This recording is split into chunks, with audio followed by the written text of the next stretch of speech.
ನಮ್ಮ ಸುತ್ತಮುತ್ತ ಚಿತ್ರ ವಿಚಿತ್ರ ಜನರಿದ್ದಾರೆ. ಕೆಲವರು ಬರೀ ಮಾತನಾಡುತ್ತಾ ಬಡಾಯಿ ಕೊಚ್ಚುತ್ತಾ ಯಾವ ಕೆಲಸವನ್ನು ಕೂಡ ಮಾಡುವುದಿಲ್ಲ.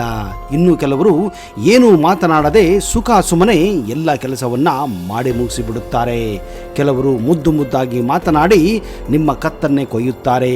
ಇನ್ನು ಕೆಲವರು ಹೊರಟಾಗಿ ಇದ್ದರೂ ಎಲ್ಲದಕ್ಕೂ ಸಹಾಯ ಮಾಡಲು ಬರುತ್ತಾರೆ. ಇಲ್ಲಿ ಯಾರನ್ನು ನಂಬುವುದು ಯಾರನ್ನು ಬಿಡುವುದು ಅನ್ನೋ ಪ್ರಶ್ನೆ ನಿಜಕ್ಕೂ ಜೀವನದಲ್ಲಿ ಪ್ರತಿಯೊಬ್ಬರಿಗೂ ಇರುವಂತಹ ಒಂದು ಬಿಗ್ಗೆಸ್ಟ್ ಚಾಲೆಂಜ್ ಎನ್ನಬಹುದು. ಇದು ಒಂದು ಮೈಂಡ್ ಗೇಮ್. ಹಾಗಾದ್ರೆ ಏನಿದು ಮೈಂಡ್ ಗೇಮ್ ಅಂತ ನೀವು ಪ್ರಶ್ನೆ ಕೇಳಬಹುದು. ಮೈಂಡ್ ಗೇಮ್ ಅಂದರೆ ಪ್ರತಿಯೊಂದಕ್ಕೂ ತಲೆಯಲ್ಲಿ ಏನೋ ಒಂದು ಲೆಕ್ಕಾಚಾರ ತಂತ್ರವನ್ನ ರೂಪಿಸಿಕೊಳ್ಳುವುದು, ಮತ್ತೆ ಅದೇ ರೀತಿಯಾಗಿ ಎದುರಿನವರಿಗೆ ಯಾವುದು ಬಹಿರಂಗವಾಗಿ ತೋರಿಸದೆ ವರ್ತಿಸುವುದು ಎಂದರ್ಥ. ಒಟ್ಟಿನಲ್ಲಿ ಹೇಳುವುದಾದ್ರೆ ಎದುರಿಗೆ ಇರುವವರು ಹೇಗೆ ಯೋಚನೆ ಮಾಡುತ್ತಾರೆ ಮತ್ತು ಹೇಗೆ ವರ್ತಿಸುತ್ತಾರೆ ಎಂಬುದನ್ನು ತಿಳಿದುಕೊಂಡು ಅವರ ದೌರ್ಬಲ್ಯಗಳನ್ನ ನೋಡಿಕೊಂಡು ಹೊಂಚು ಹಾಕುವುದೇ ಈ ಮೈಂಡ್ ಗೇಮ್.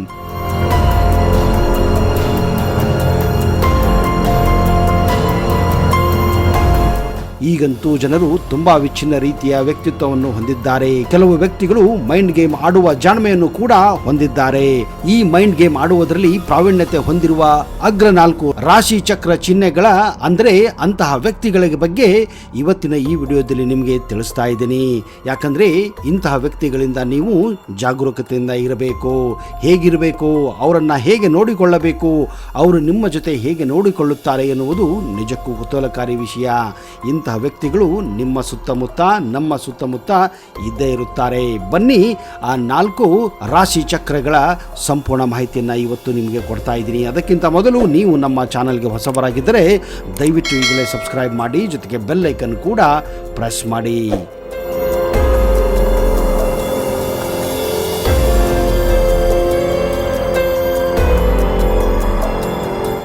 ನಮಸ್ಕಾರ ಸ್ನೇಹಿತರೆ. ಮೊದಲನೇದಾಗಿ ಮಿಥುನ ರಾಶಿ. ಇದನ್ನ ಇಂಗ್ಲಿಷ್ ಭಾಷೆಯಲ್ಲಿ ಜೆಮಿನಿ ಅಂತ ಕರೆಯುತ್ತಾರೆ. ಅಂದ್ರೆ ಮೇ 21ರಿಂದ ಜೂನ್ 2ರವರೆಗೆ ಹುಟ್ಟಿದಂತಹ ವ್ಯಕ್ತಿಗಳ ಗುಣಲಕ್ಷಣಗಳು, ಅವರು ಆಡುವ ಮೈಂಡ್ ಗೇಮ್ ಹೇಗಿರುತ್ತದೆ ಅನ್ನೋದನ್ನ ನೋಡೋಣ. ಮಿಥುನ ರಾಶಿಯವರು ಅತ್ಯಂತ ತೀಕ್ಷ್ಣವಾಗಿ ಮೈಂಡ್ ಗೇಮ್ ಅನ್ನ ಆಡುತ್ತಾರೆ. ಅವರು ತಮ್ಮ ಮಾತುಗಳನ್ನ ತಿರುಚುವಲ್ಲಿ, ಅಸ್ಪಷ್ಟತೆಯನ್ನ ಸೃಷ್ಟಿಸುವಲ್ಲಿ ಮತ್ತು ಇತರರನ್ನ ಗೊಂದಲಕ್ಕೆ ಸಿಲುಕಿಸಿ ಹಾಕಿಸುವಲ್ಲಿ ಪ್ರಾವೀಣ್ಯತೆಯನ್ನ ಪಡೆದಿರುತ್ತಾರೆ. ಅವರು ಮನಸ್ಸಿನ ತಂತ್ರ ಮಂತ್ರಗಳನ್ನ ರೂಪಿಸುವುದರಲ್ಲಿ ಉತ್ಕೃಷ್ಟರಾಗಿರುತ್ತಾರೆ.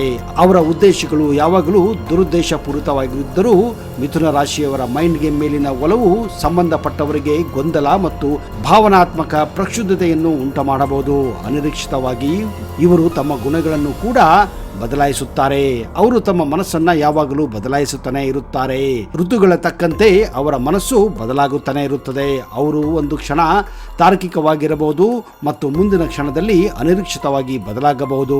ಇದರಿಂದಾಗಿಯೇ ಕೆಲವೊಮ್ಮೆ ಇಂಥವರು ವ್ಯತಿರಿಕ್ತ ಸ್ವಭಾವವನ್ನ ಹೊಂದಿರುತ್ತಾರೆ. ಯಾಕಂದ್ರೆ ಇವರ ಮನಸ್ಸು ಒಂದು ಕ್ಷಣ ಇದ್ದಂತೆ ಇನ್ನೊಂದು ಕ್ಷಣ ಇರುವುದಿಲ್ಲ. ಇವರ ವ್ಯಕ್ತಿತ್ವ ಬದಲಾಗುತ್ತಾನೆ ಇರುತ್ತದೆ.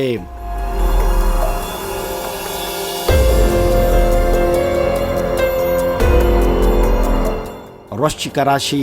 ಇಂಗ್ಲಿಷ್ ಭಾಷೆಯಲ್ಲಿ ಇದನ್ನ ಟಾರಸ್ ಎಂದು ಕರೆಯುತ್ತಾರೆ. ಏಪ್ರಿಲ್ 20ರಿಂದ ಮೇ 20ರವರೆಗೆ ಇಂತಹ ವ್ಯಕ್ತಿಗಳು ಜನನ ಹೊಂದಿರುತ್ತಾರೆ. ಪ್ಲೂಟೋದಿಂದ ಆಳಲ್ಪಡುವ ವೃಶ್ಚಿಕ ರಾಶಿಯು ಅದರ ತೀವ್ರ ಮತ್ತು ನಿಗೂಢ ಸ್ವಭಾವಕ್ಕೆ ಹೆಸರುವಾಸಿಯಾಗಿದೆ. ಅವರು ಜನರ ಮನಸ್ಸಿನ ಆಳಕ್ಕೆ ಇಳಿಯುವ ಪ್ರವೃತ್ತಿಯನ್ನ ಹೊಂದಿದ್ದಾರೆ ಮತ್ತು ಅವರ ಮೈಂಡ್ ಗೇಮ್ಗಳು ಅಧಿಕಾರ ಮತ್ತು ನಿಯಂತ್ರಣದ ಬಯಕೆಯಿಂದ ನಡೆಸಲ್ಪಡುತ್ತವೆ. ವೃಶ್ಚಿಕ ರಾಶಿಯವರು ಮಾನವ ಭಾವನೆ ಬಗ್ಗೆ ಆಳವಾದ ತಿಳುವಳಿಕೆಯನ್ನ ಹೊಂದಿರುತ್ತಾರೆ ಮತ್ತು ಅವರು ಈ ಜ್ಞಾನವನ್ನ ಇತರರಲ್ಲಿ ಪ್ರತಿಕ್ರಿಯೆಯನ್ನು ಕುಶಲತೆಯಿಂದ ನಿರ್ವಹಿಸಲು ಮತ್ತು ಪ್ರಚೋದಿಸಲು ಬಳಸುತ್ತಾರೆ.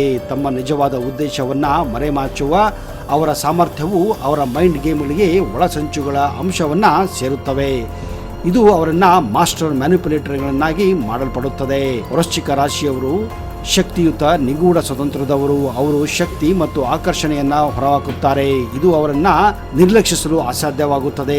ಆದರೆ ಆ ಎಲ್ಲಾ ಶಕ್ತಿಗಳ ಹೊರತಾಗಿಯೂ ಅವರು ತಮ್ಮ ನಕಾರಾತ್ಮಕ ವ್ಯಕ್ತಿತ್ವದ ಲಕ್ಷಣವನ್ನು ಒಳಗೊಂಡಿರುವ ತಮ್ಮ ಇನ್ನೊಂದು ಮುಖವನ್ನ ಮರೆಮಾಚುತ್ತಾರೆ. ನಿಮ್ಮ ಜೀವನದಲ್ಲಿ ನೀವು ವೃಶ್ಚಿಕ ರಾಶಿಯ ಆತ್ಮೀಯ ಗೆಳೆಯರು ಅಥವಾ ಸಂಗಾತಿಯನ್ನು ಹೊಂದಿದ್ದರೆ ಅವರ ನಕಾರಾತ್ಮಕ ಗುಣಲಕ್ಷಣಗಳ ಬಗ್ಗೆ ನಿಮಗೆ ಸ್ಪಷ್ಟವಾದ ತಿಳುವಳಿಕೆ ಇಲ್ಲದಿದ್ದರೆ ಸರಿಯಾದ ನಿರ್ಧಾರವನ್ನು ತೆಗೆದುಕೊಳ್ಳುವುದು ದೀರ್ಘಾವಧಿಯಲ್ಲಿ ನಿಮಗೆ ಸವಾಲಿನ ಮತ್ತು ಗೊಂದಲಕ್ಕೆ ಕಾರಣವಾಗಬಹುದು.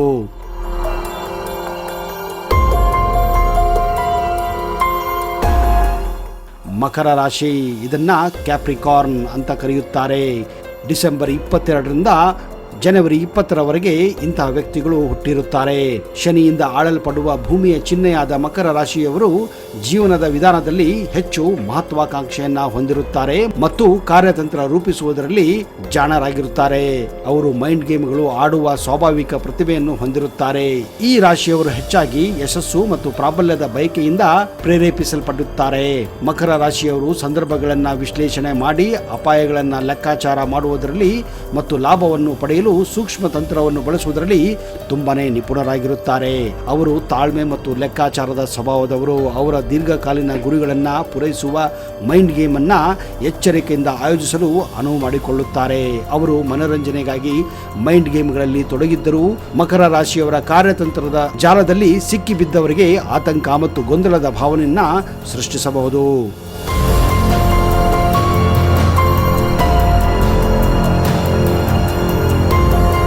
ಕುಂಭರಾಶಿ, ಇದನ್ನ ಆಂಗ್ಲ ಭಾಷೆಯಲ್ಲಿ ಅಕ್ವೇರಿಯಸ್ ಎಂದು ಕರೆಯುತ್ತಾರೆ. ಜನವರಿ 20ರಿಂದ ಫೆಬ್ರವರಿ 18ರಲ್ಲಿ ಹುಟ್ಟಿದಂತಹ ವ್ಯಕ್ತಿಗಳು ಇವರಾಗಿರುತ್ತಾರೆ.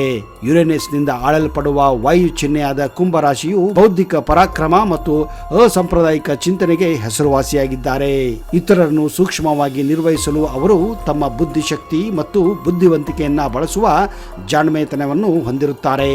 ಕುಂಭರಾಶಿಯವರು ಸಾಂಪ್ರದಾಯಿಕ ನಂಬಿಕೆಗಳಿಗೆ ಸವಾಲೊಡ್ಡುವ, ಆಲೋಚನೆಯನ್ನು ಪ್ರಚೋದಿಸುವ ಮತ್ತು ಇತರರು ತಮ್ಮದೇ ಆದ ದೃಷ್ಟಿಕೋನವನ್ನು ಪ್ರಶ್ನಿಸುವಂತಹ ಮಾಡುವ ಮೈಂಡ್ ಗೇಮ್ ಅನ್ನು ಆಡುವುದರಲ್ಲಿ ಉತ್ತಮರಾಗಿದ್ದಾರೆ. ಕುಂಭರಾಶಿಯವರು ಸ್ವಾತಂತ್ರ್ಯವನ್ನ ಪ್ರೀತಿಸುತ್ತಾರೆ. ಶಕ್ತಿಯ ಗ್ರಹದಿಂದ ಬಂದ ಈ ಬಂಡಾಯದ ರಾಶಿ ಚಕ್ರ ಯಾವಾಗಲೂ ತನ್ನನ್ನು ತಾನು ಕಾರ್ಯನಿರತವಾಗಿಸಿಕೊಳ್ಳಲು ಹೊಸ ವಿಶಿಷ್ಟ ಮತ್ತು ದಿನನಿತ್ಯದ ಕೆಲಸಗಳಲ್ಲಿ ತೊಡಗಿಸಿಕೊಂಡಿರುತ್ತಾರೆ. ಭಾವನಾತ್ಮಕವಾಗಿ ಬೇರ್ಪಡಿಸುವ ಮತ್ತು ಸಂದರ್ಭವನ್ನು ವಿಶ್ಲೇಷಣಾತ್ಮಕವಾಗಿ ಸಮೀಪಿಸುವ ಅವರ ಸಾಮರ್ಥ್ಯವು ಕಾರ್ಯತಂತ್ರದ ಕುಶಲತೆಯಲ್ಲಿ ಅವರಿಗೆ ಮೇಲುಗೈ ಸಾಧಿಸುತ್ತಾರೆ. ಕುಂಭರಾಶಿಯವರು ಸಮಾಜದ ಒಳಿತಿಗಾಗಿ ತಮ್ಮನ್ನು ತಾವು ಮತ್ತು ಜಗತ್ತನ್ನು ಬದಲಾಯಿಸುವ ಬಯಸುವ ಮಾನವತಾವಾದಿಗಳಾಗಿದ್ದಾರೆ. ಮೈಂಡ್ ಗೇಮ್ಗಳು ಆರೋಗ್ಯಕರ ಸಂಬಂಧಗಳಿಗೆ ಹಾನಿಕರ ಆಗಬಹುದು, ಏಕೆಂದರೆ ಅವು ನಂಬಿಕೆ, ಸಂವಹನ ಮತ್ತು ಭಾವನಾತ್ಮಕ ಯೋಗಕ್ಷೇಮವನ್ನು ದುರ್ಬಲಗೊಳಿಸುತ್ತವೆ. ಈ ನಡವಳಿಕೆಗೆ ಸಂಬಂಧಿಸಿದ ರಾಶಿ ಚಿಹ್ನೆಯನ್ನು ಅರ್ಥ ಮಾಡಿಕೊಳ್ಳುವುದು ತುಂಬಾನೇ ಇಂಪಾರ್ಟೆಂಟ್ ಆಗಿದೆ.